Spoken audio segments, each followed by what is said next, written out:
नमस्कार, आप देख रहे हैं आई इंडिया और मैं हूं डॉक्टर पंकज सिंह गौर। और आई इंडिया के स्टूडियो में आज खास मेहमान आई हुई हैं, सभी का परिचय कराते हैं।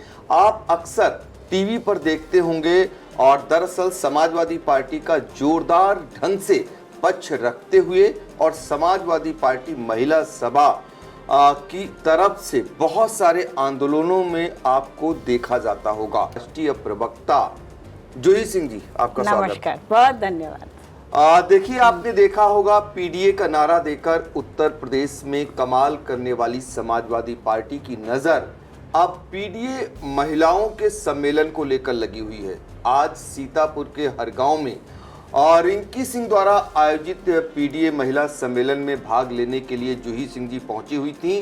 तो पीडीए फार्मूला क्या आपको लगता है कि उत्तर प्रदेश में समाजवादी पार्टी के लिए फलीभूत हो रहा है?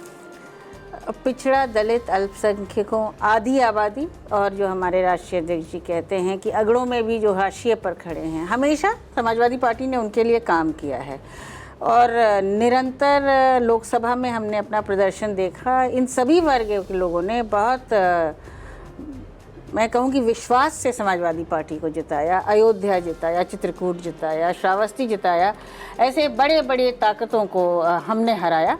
ये कार्यक्रम हमारा जो पीडीए का है और महिलाओं को जोड़ने का है, ये निरंतर चल रहा है।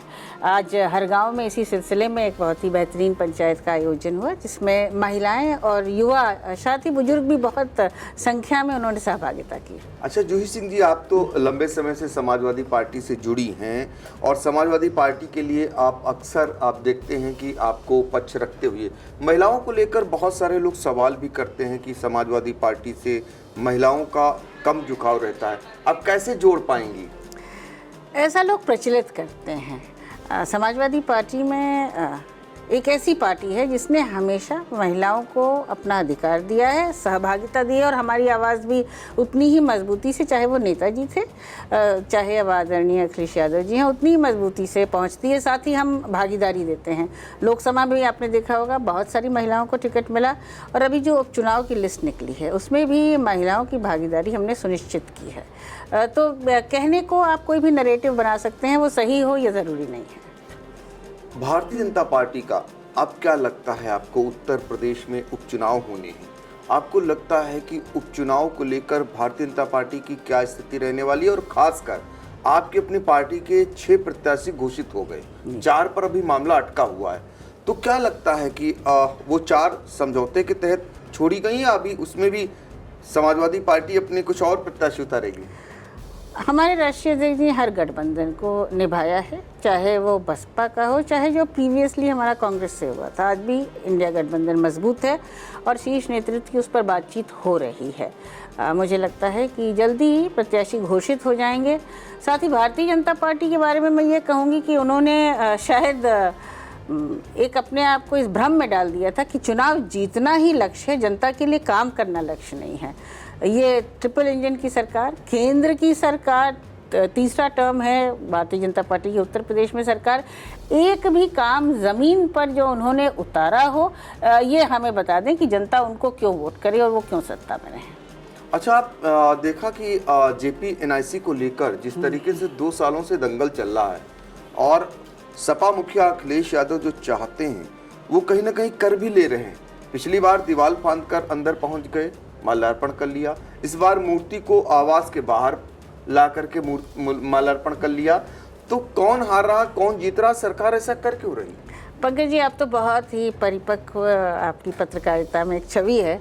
जो सरकार इस तरह की चिट्ठी लिखे कि अखिलेश यादव जी को माल्यार्पण करने इसलिए नहीं जाना चाहिए कि वहाँ पर कीड़े मकोड़े या कीट जीव जंतु निकलते हैं, उस सरकार को शर्मसार होना चाहिए। जेपी एनआईसी का आधारशिला 2004 में नेताजी ने रखी, उसका लोकार्पण हुआ, हम निरंतर करते रहे माल्यार्पण और शायद मुख्यमंत्री या उनके अधिकारी गए नहीं होंगे। जहाँ वो मूर्ति है उसके आसपास पूरा पक्का सीमेंटेड फर्श है, तो सरकार डर गई है या कहीं ना कहीं जेपी का अपमान है कि महापुरुष तो सभी के थे और एक इमरजेंसी में तो भारतीय जनता पार्टी के भी बहुत सारे लोग इमरजेंसी के खिलाफ जेपी के साथ थे, तो इतना डर और भय क्यों? बिल्कुल। आप बहराइच आ जाते हैं। बहराइच को आप आज ने देखा होगा कि किस तरीके से बहराइच में बवाल होता है, वो भी बवाल कई घंटों तक चलता है और आखिर में उसमें समाजवादी पार्टी अखिलेश यादव का एक बयान भी आता है।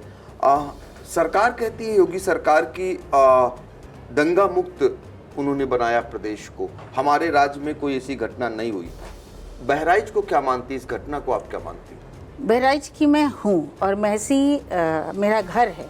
आज तक कभी उस क्षेत्र में ऐसा नहीं हुआ। सरकार का बड़ा ऊपर प्रश्न चिन्ह है कि हर साल तो मूर्ति विसर्जन होता है, जुलूस निकलते हैं, धार्मिक यात्राएं निकलती हैं, शासन प्रशासन पहले से टोलियां चला करके, जिसमें सब धर्मों के लोग होते हैं, जो शांति व्यवस्था बनाए रखने की अपील करते हैं। यहाँ से प्रशासन गायब था, शासन गायब था। बहुत ही लेट, मैं कहूँ एक नाटकीय ढंग से जब सब कुछ हो जाता है, मौत हो जाती है, तो आप हेलमेट पहन के दिखाने जाते हैं कि मैं वहाँ पर एक पुलिस अधिकारी हूँ। ये बहुत ही शर्मनाक बात है और छोटे मोटे अधिकारियों को ट्रांसफ़र करने से कुछ नहीं होता है। सरकार संवेदनहीन हो चुकी है। सरकार इस तरह के दंगों को उकसा रही है। आप कह रहे हैं बहराइच के महसी की मैं हूँ, उसी महसी में पिछले लंबे समय से भेड़िए का आतंक रहा और उस वही महसी आज देश के पटल पे आ गई मामले को लेकर। तो ये रोका जा सकता था, इतना बड़ा बवाल रोक सकते थे अगर सरकार चाहती। क्या है इसमें पूरा, कौन दोषी है इसके लिए? सरकार दोषी है, प्रशासन दोषी है। रोका जा सकता था, रोका जाना चाहिए था, क्योंकि इसमें जान माल की हानि हुई है। जहाँ तक आपने भेड़िए की बात किया, तो हमने तब भी देखा है कि महसी के विधायक बंदूक लेकर के टेलीविज़न के सामने चाय पीने की अब मैं भेड़िया मारने जा रहा हूँ, जबकि कई भेड़ियों से बच्चे उठा लिए गए। तराई का इलाका है, आपका वन विभाग कुछ और कहता है, आपका डिस्ट्रिक्ट एडमिनिस्ट्रेशन कुछ और कहता है, आपके विधायक फ़ोटो खिंचवाते हैं, आपकी सरकार खामोश है। तो कहीं ना बिल्कुल सुरक्षा देने का या संवेदनशीलता दिखाने का भी मकसद सरकार का नहीं है। अच्छा, अभी बड़ी उम्मीदें थी, खासकर ये माना जा रहा था उत्तर प्रदेश में समाजवादी पार्टी ने, खासकर अखिलेश यादव ने जो कमाल किया, वो कमाल मुलायम सिंह जी के समय में भी नहीं हो पाया। और उसके बाद एक बड़ी जोश हाई था समाजवादी पार्टी में। लेकिन जिस तरीके से अभी हालिया चुनाव हुआ विधानसभा का और नतीजे एकदम उलट आए हरियाणा के, और ये माना जा रहा था कि यहाँ तो भारतीय जनता पार्टी गई, लेकिन भारतीय जनता पार्टी फिर से वापस आ गई। ये पूरा क्या लगता है आपको, ये कैसे क्या चल रहा है? हरियाणा में हमारा गठबंधन चुनाव लड़ रहा था और गठबंधन में कभी कभी गठबंधन के साथी यदि ना चाहें कि हम वहाँ आए तो खामोश हो जाना चाहिए, जिससे गठबंधन मजबूत हो। मुझे लगता है कांग्रेस पार्टी वहाँ अपने हार के कारणों का विश्लेषण भी कर रही होगी और कई सीटें वो भी बहुत कम मतों से हारे हैं। साथ ही जम्मू और कश्मीर का भी हम उदाहरण ले लें, जहाँ पर इंडिया ब्लॉक ने एक बेहतरीन प्रदर्शन किया है। हार जीत की अलग बात है, लेकिन मुद्दे जनता के कभी भी इलेक्शन के शोर में हम खोने नहीं देंगे। यही अखिलेश यादव जी का निर्देश है। तो देखिए अखिलेश यादव का निर्देश क्या है पार्टी जनों को, ये बता रही जूही सिंह जी। और अभी भी हिम्मत है उत्तर प्रदेश में, पीडीए के दम पर समाजवादी पार्टी चुनाव में आगे आ रही है और आगे भी चुनाव जो विधानसभा का होगा उसमें भी पीडीए फार्मूला के तहत ही समाजवादी पार्टी चुनाव फिलहाल लड़ने वाली है। महिला विंग को पीडीए के जरिए कैसे समाजवादी पार्टी से जोड़ा जाए, इसके सम्मेलन शुरू हो गए हैं, क्योंकि एक बार का प्रयास काफी सफल हुआ है। खासकर लोकसभा चुनाव 2027 की अगर बात करें, आपके मुताबिक 2027 की जमीन कैसी नजर आ रही है उत्तर प्रदेश में समाजवादी पार्टी के लिए? समाजवादी पार्टी हमारा संगठन मेहनत कर रहा है, लोगों को जोड़ रहा है और भारतीय जनता पार्टी हमारे लिए इस चीज़ को और आसान करती जा रही है। अभी उनके खुद के विधायक की हालत आप देख लीजिए, लखीमपुर में एफआईआर नहीं लिखा पा रहे हैं। संजय निषाद चिट्ठी लिखते हैं कि आरक्षण नहीं मिल रहा है। अनुप्रिया पटेल लिखती हैं कि 69,000 शिक्षकों भर्ती पे हम उनके साथ हैं, लेकिन नई सूची जारी नहीं करवा पा रही हैं। आरक्षण से समझौता किया जा रहा है। ये नारा हमने नहीं दिया था कि संविधान बदल देंगे, ये नारा अयोध्या के सांसद लल्लू सिंह ने दिया था और जेपी नड्डा ने ये बात कही थी। तो लोग अब समझ गए हैं कि क्या मंशा है। साथ ही हमने तो हमेशा नेताजी और अखिलेश यादव जी से सार्थक सोच को सोचा है। हम एक सार्थक विपक्ष की भूमिका भी निभाते हैं और बेरोजगारी का आलम इतना बढ़ चुका है कि अपने बच्चों को हम कैसे रोजगार देंगे, महिलाओं को कैसे सुरक्षा देंगे। जो इंफ्रास्ट्रक्चर, अगर कानून व्यवस्था को कहा जाता था कि कठिनाई में है, तो उसको हमने तकनीक से जोड़कर उसको मजबूत करने का प्रयास अखिलेश यादव जी ने किया। चाहे वो डायल 100 हो, चाहे 1090 हो, सब व्यवस्थाएं तो लचर कर दी हैं भारतीय जनता पार्टी ने। एम्बुलेंस में तेल नहीं है, अभी सिद्धार्थनगर में एक बच्ची के साथ बलात्कार हो गया, अभी एक बच्चे गौतम की हत्या हो गई। कस्टोडियल डेथ्स की बात करें, निरंतर बढ़ रहे हैं। तो सरकार अपनी जवाबदेही कैसे तय करेगी, ये सरकार को सोचना है। चुनाव हम जीतेंगे और सरकार हम बनाएंगे। तो ये आप मान रहे हैं कि समाजवादी पार्टी के लिए योगी सरकार राह आसान कर रही है? योगी सरकार अपना काम नहीं कर रही है और जनता लोगों को चुनती है काम करने के लिए। ये उनका दूसरा कार्यकाल है। 22 में भी हमने बहुत सारी सीटें बहुत कम मतों से जीती थी और उसके बाद हमारा संगठन निरंतर उन सीटों पर काम कर रहा है। इसलिए नहीं कि हमें मुख्यमंत्री बनाना है, इसलिए कि हमें उत्तर प्रदेश का भविष्य बनाना है। अच्छा, 22 में जो तमाम खामियां होंगी, आप मानती हैं बहुत कम सीटों पे आपकी हार जीत हुई और कम अंतराल में हुई जी, और उसमें एक बड़ा कारण चाचा भतीजे का माना गया। आप सब दुरुस्त हो गया पूरा परिवार? मुझे लगता है कि आदरणीय शिवपाल जी हम लोगों के महासचिव हैं, उनका पुत्र सांसद हैं आदित्य आज, और इस लोकसभा में जो हम सीटें जीते हैं बहुत ही उनकी सक्रियता का योगदान है। तो पार्टी मजबूत हुई है। पार्टियों में चलता रहता है, लेकिन इस समय हम लोग सब साथ हैं और हमारा लक्ष्य है कि ये जो ताकतें हैं इनको हटाना और समाजवादी पार्टी की सरकार बनाना।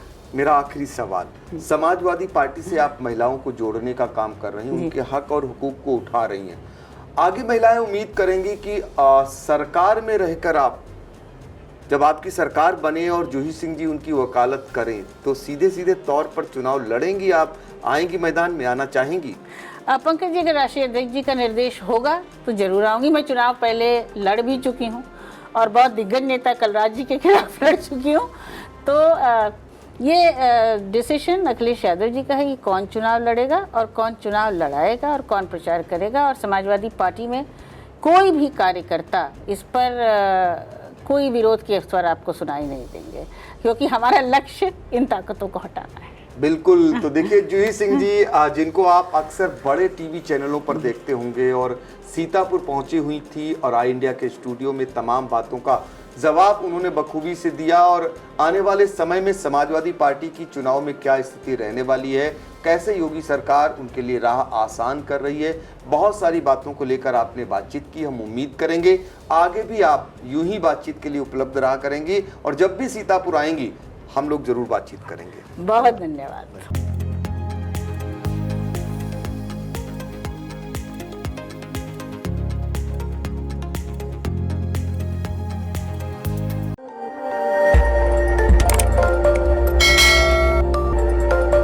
खबर आपकी, नजर हमारी। देखते रहिए आई इंडिया।